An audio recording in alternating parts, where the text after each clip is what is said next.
bawat araw ay maaaring maghatid sa iyo sa karanasan ng tagumpay o kabiguan, ng ligaya o lungkot. Kaya marapat lamang na iyong kilalanin at tanggapin si Hesukristo bilang tagapagligtas at Panginoon ng iyong buhay at mangyaring pagyamanin at panariwain ang kanyang katapatan sa pakikipagniig at pakikinig sa kanya bawat araw o day by day. Ang day by day ay naglalayong umalalay sa pang-araw-araw na pamumuhay Kristiyano. Halina't mapagpala sa mensaheng hatid ng day by day. Narito po ang ikalawang bahagi ng mensahe ni Pastor Ed Lapiz na pinamagatang Sa Tamang Panahon. Proverbs 30:25, Ants are creatures of little strength, yet they store up their food in the summer. May tamang panahon. Pati langgam, alam yon. Kaya pag tag-araw, nakita nyo, busy ang mga langgam, nag-iipon ng mga pagkain, sometimes 5 times heavier than their own bodies. May isang munting langgam, may buhat-buhat ang lalaking butil ng prutas o palay o kung ano man. Kasi alam nila, pag tag-ulan na, yung mga dinadaanan nila, babahain nyo ng ulan, di na sila pwede maglakad sa mga ganong daan. Kailangan mag-ipon na sila before the rainy season. Mga kapatid, mahirap ba nang makita example? Habang bata ka at malakas, panahon ng pag-iipon. Hindi ng paglulustay. Para pag tumatanda ka na, kailangan mo na ngayon ng mga maintenance medicine, may pambili ka. Humihina na ang iyong katawan, kailangan mo ng mga supplement, may pambili ka. Hindi mo na magawa ang mga dapat mong gawin, may pambayad ka man lang sa gagawa. At kung kailangan mo ng caregiver, may pampasweldo ka. Yun naman ay kung nag-impok at nagtrabaho ka sa tamang panahon. Lahat ng tao naman nagkakasakit, bihira-bihira yung hindi. Lahat naman nagkakaroon ng malulubang sakit.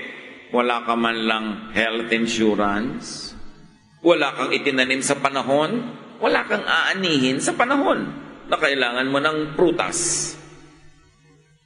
At hindi na naibabalik. Kaya ako pa ulit-ulit yan habang bata, dapat meron kayong matino, mahusay, reliable na mga insurances. Para, pag matanda na kayo, lumiliit na yung income nyo, dumadami rin yung mga sakit, pwede na kayo may asahan ang mga placements, mga investments. Tapos ang lahat naman ng tao namamatay, wala naman taong hindi namatay. Yung iba pag namatay, ni walang pambili ng ataol.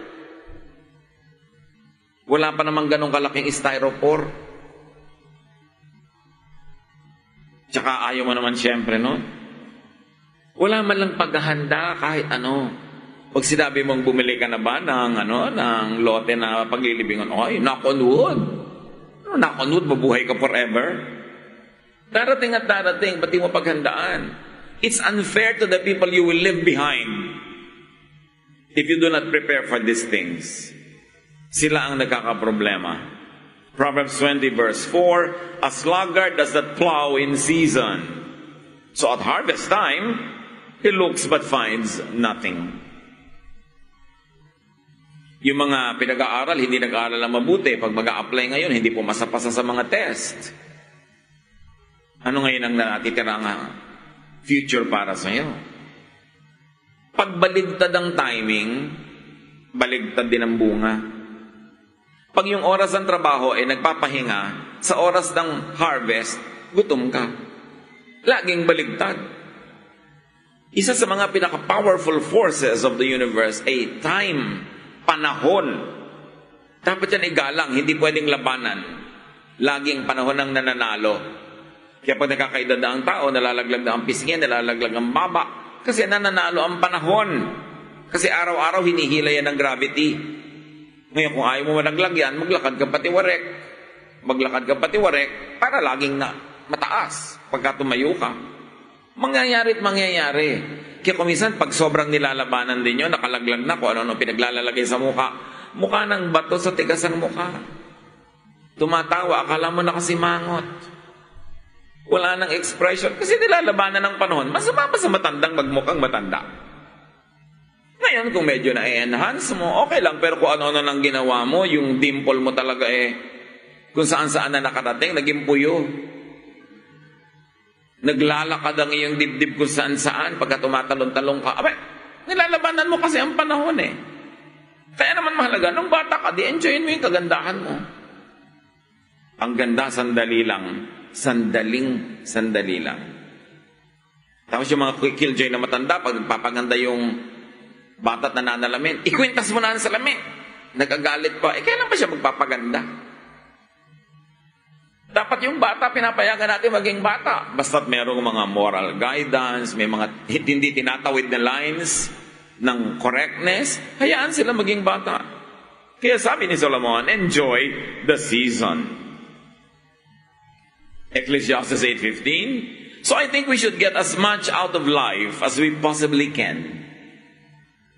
So yung palang life parang nyog. Pigain mo ng pigain nang makuha mo lahat ang gata. Sabi niya, we should get as much out of life as we possibly can. There is nothing better than to enjoy our food and drink and to have a good time. Then we can make it through this troublesome life that God has given us here on earth. Hindi nagre-reklamo si Solomon na maraming problema ang buhay, pero sabi niya, alam niyo, para mag-survive ka sa kabila ng daming problema, umimbento ka ng saya. Lahat ng saya na pwede mong makatas mula sa mga bato, katasin mo. Mag-enjoy ka ng buhay. Kung may pagkain, kainin mo ng ubod ng sarap. Enjoy it. Hindi yung pag naghain ka, nakakaantok tingnan. Napakalaking crime, mga kapatid, yung meron kang bawang, sibuyas, kamatis, tapos may igigisa ka, may asin ka naman, may mga ingredients, pagkatapos walang kakwenta-kwenta yung luto, walang kasarap-sarap, it's a crime. Dahil binaliwala mo lahat yung mga elements na ibinigay sa iyo ng Diyos, tapos ganun lang palang ipoproduce mong pagkain. Maghahain ka ng kanin sa dumating mong tatay o asawa, malamig.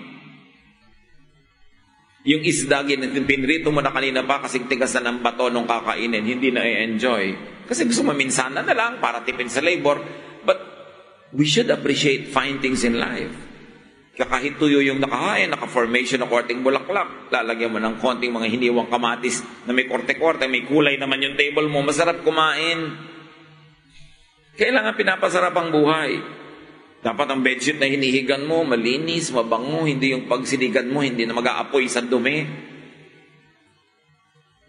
Dapat nililinis. Maraming mga simpleng-simpleng bagay. Yung marami kang tabo sa bahay. Yung iba naman, ang laki-laki ng bahay, isa tabo. Tabo sa banyo, tabo sa lababo, tabo sa garden. Nasaan ang tabo? Nasaan ang tabo? Araw-araw, hanapan ng tabo. Mahal bang bumili na sa dosena niyan? Feeling rich ka pa kahit saan may tabo. Convenient ang buhay mo. Ang dali naman paginawahin kung gusto mong paginawahin ang buhay Kaya lang, nasa culture mo ba? Nasa utak mo ba to celebrate life? To celebrate every day? Merong iba, ang gaganda ng mga plato, ayaw gamitin. Ang gaganda ng mga baso, tinitira ng mga butiki doon sa cabinet. Hindi man lang gamitin. Baka po magasgas. Para masulit ang mahal mong bagay, dapat gasgasin mo sa kagagamit. Baka po mabasag. Ganun talaga nababasag. Ngayon, kung hindi nabasag dahil hindi mo ginamit, logi ka, hindi mo nakuha yung worth ng iyong pera. May carpet, lalagyan ng takip na plastic. Hindi mo tuloy matapakan ng nararamdaman ng talampakan mo yung sarap ng texture. Ang ganda-ganda ng silya, lalagyan ng plastic. Pag upo mo, crack. Yung pawis mo, bumabalik agad sa'yo. Why don't you enjoy your things? Kailan mo pa i-enjoy yan? Kaya mahalaga sa tao mo, this is a gift from God, I'll enjoy it. Kung nabasag dahil ginagamit ko, sorry, pero at least ginagamit ko. Kesa hindi nabasag dahil hindi ko ginamit. Enjoy the moment. Find enjoyment in the moment para hindi sayang. Ecclesiastes 5:18. What is the best thing to do in the short life that God has given us? I think we should enjoy eating, drinking, and working hard. That is what God intends for us to do. In other words, a balanced life. You work hard and then you play hard. You enjoy the fruit of your labor, not the labor of other people. Kaya pinag-i-enjoy ka, pero pinagtatrabaho ka rin. You minimize pain, you maximize pleasure, and you do the most good. That is what life is all about. A balanced life. Ecclesiastes 11:7-8. Nothing on earth is more beautiful than the morning sun. Even if you live to a ripe old age, you should try to enjoy each day because darkness will come and will last a long time. This is a figure of speech. Wala daw kasing ganda ng buhay kundi yung maging bata. The morning sun. Matalas pa ang iyong mata, malakas pa ang iyong mga tuhod, maganda pa ang itsura mo, at naniniwala ka pa sa maraming bagay, hindi ka pa paranoid, hindi ka pa dala, kaya marami kang ma-enjoy. So niya, walang kasing sarap kundi maging bata. Pero kahit na matanda ka na, sabi ganon, sikapin mo pa rin enjoyin ang bawat araw. Kasi mahaba ang darating na dilim. Alam nyo kano yun? Kamatayan. Ang paniniwala ng mga tao ng Old Testament, pag namatay ka, matutulog ka ng mahaba hanggang gisingin ka uli ng Diyos at bumangon ka sa huling pagbangon, sa huling panahon. But of course, the Lord Jesus Christ already taught us that when you believe in the Lord, when you die, you are with the Lord already. Pero sa Old Testament, ang kanilang iniisip, ang tagal mong patay or tulog. Kaya sabi, kahit matanda ka na, buhay ka pa, enjoyin mo. Kasi ang tagal-tagal mong matutulog sa libingan bago ka tawagin ng Diyos. So, matagal man o maikse, ang point is, habang buhay ka, enjoyin mo yan. Enjoy childhood. Pero ang dapat pagsabihin nito, yung matatanda, let children be children and let them enjoy their childhood. Do not fast forward maturity. Huwag kayong mag-expect sa mga bata na asal matanda. You have all the time in the world to be old. You have only a very short time to be young. So don't be old when you are young. And don't act old when you are young. And don't expect them to act old. And may I add, yung mga batang maliliit na bata, na babae, huwag make-up pa ng mga mukhang belyas. Ang babata, ang kakapal ng make-up. Parang saan nightclub mag-a-apply ang anak mo? Ba't ganyan nung may make-up ka bata-bata, pinagmumukha mong mature matrona? May foundation pa, hindi na uso yun kasi nagka-crack. Dapat ang bata, ito dapat mukhang bata, hindi mukhang dalaga. Minsan may mga event, kasalan, may mga batang abay. Bakit pinagmumukhang dalaga ang bata? Bata yan eh. Ilagay sa lugar. Enjoy your youth. And again, ang dapat pagsabihan niyan yung old people, yung mga guardians, na ayaw pag-enjoyin ng youth. Lalo pag napasali ka sa Conservative Christian Church, bawal maging youth. Youth lang ang pangalan ng youth fellowship, pero dapat mukha kayong manang at manong lahat. Bawal magligawan. Kailan magliligawan? Pag 40? Bawal magka-crush. Bawal na magkaroon mag-boyfriend sa choir. Bakit? Anong verse ang nagsasabi nun? Bakit ang daming iniimbentong bawal? Kung kailan panahon ng kilig at mga pabebe, wave, ibabawal mo. Tapos ganyan tuloy, 60 ka na, doon ka pa nagpapabebe. Kasi, nung panahon niya, puro bawal. At ang tendency ng pinagbawalan ng bata pa, gaganti siya pag siya na ang may kapangyarihan. Gagantihan niya naman yung mga bata. Paikot-ikot yung cycle.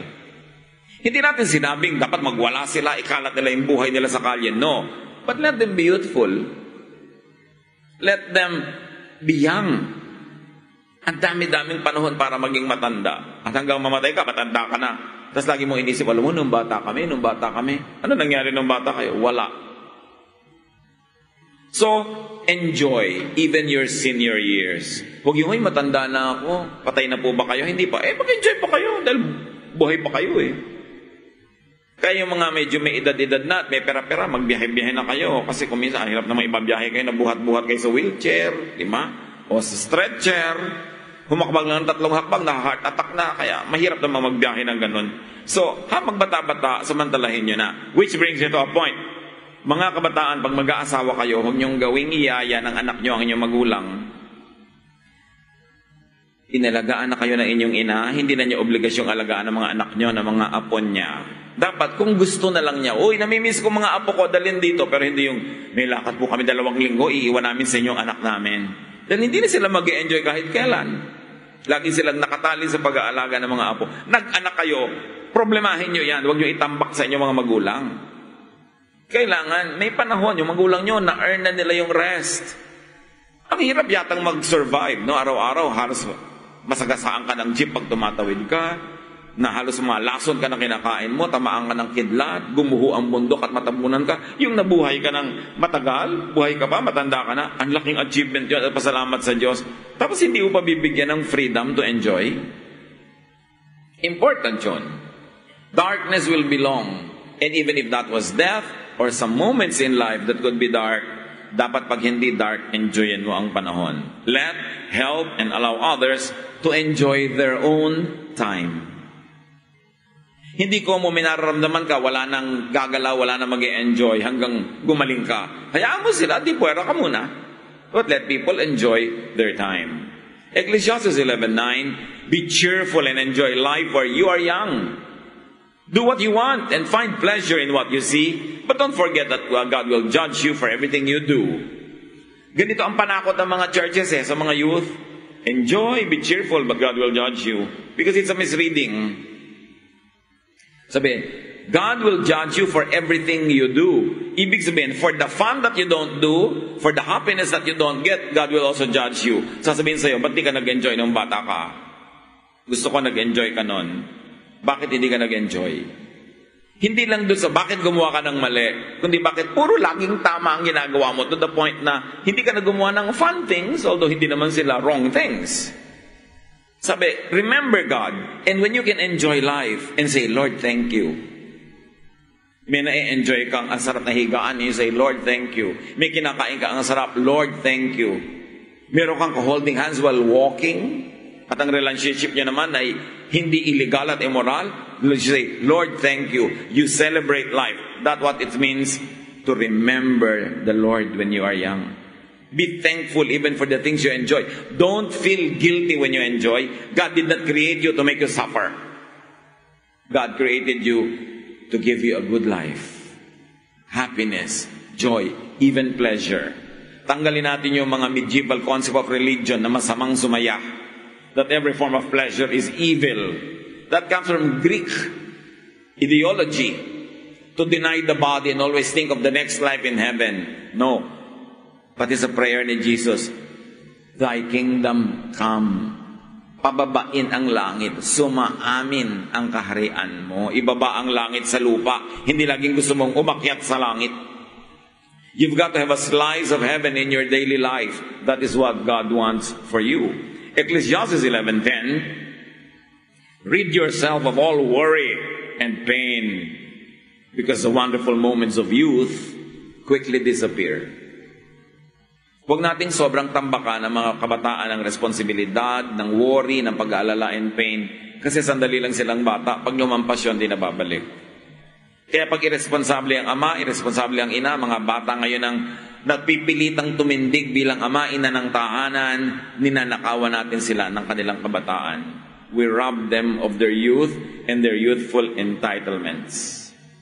Because maturity should not be fast-forwarded. It should come in its correct time, sa tamang panahon. Ecclesiastes 12:1, keep your Creator in mind while you are young. In years to come, you will be burdened down with troubles and say, I don't enjoy life anymore. Ginagamit nga ito negatively, keep your Creator in mind, so don't enjoy. Baliktad. Keep your Creator in mind while you are young, so you should enjoy. Because times will come when you're already old and saddled with troubles and problems and responsibilities, and you will even not enjoy life anymore. So kasama dapat basta lang responsible ang enjoyment, hindi destructive.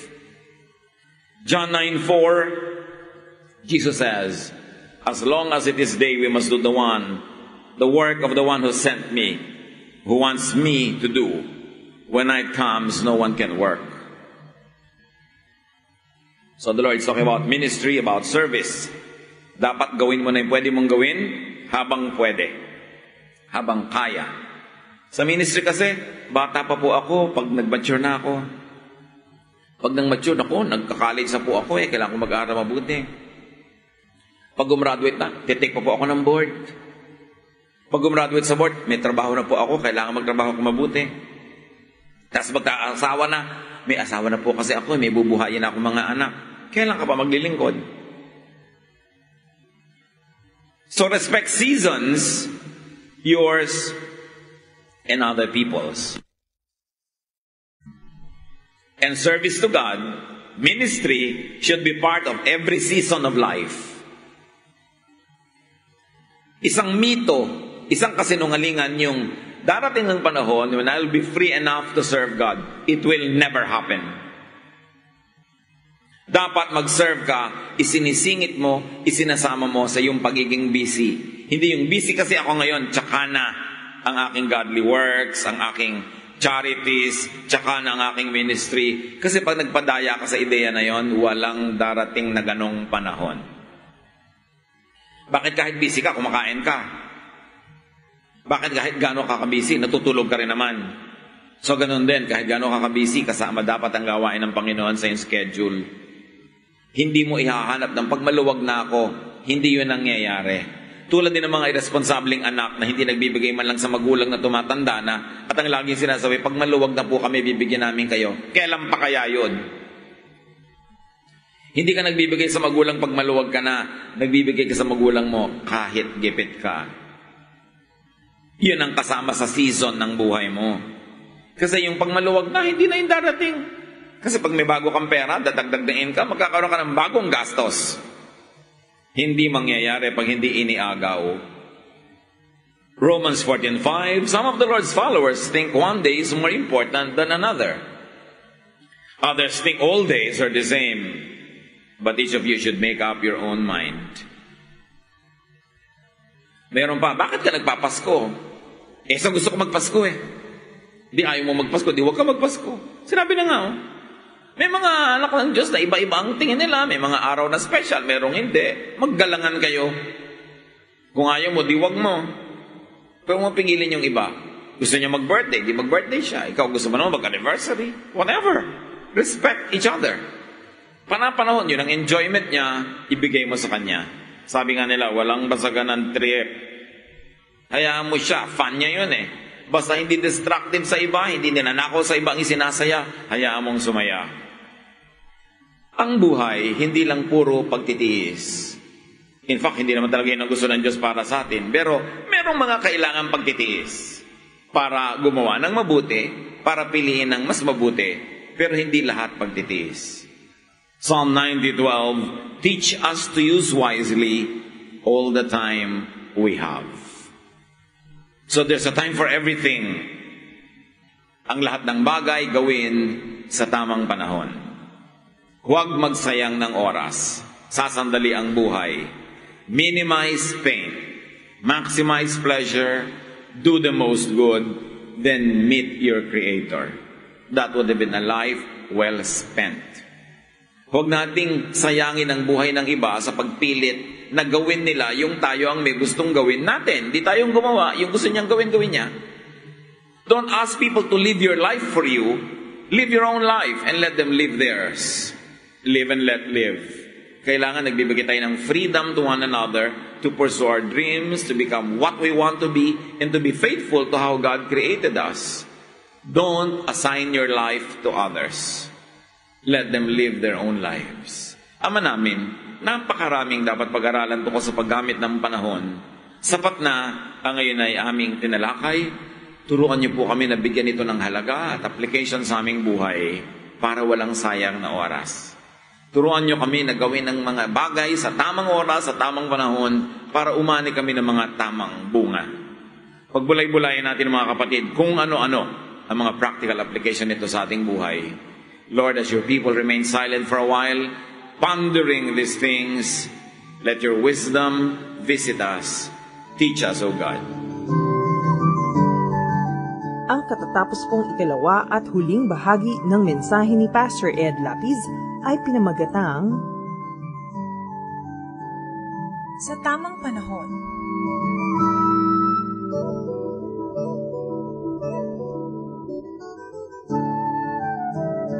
Iyong napakinggan ang Day by Day. Inihatid ng Day by Day Ministries sa pakikipagtulungan ng FEBC Philippines at ng 702 DZAS, Agapay ng Sambayanan.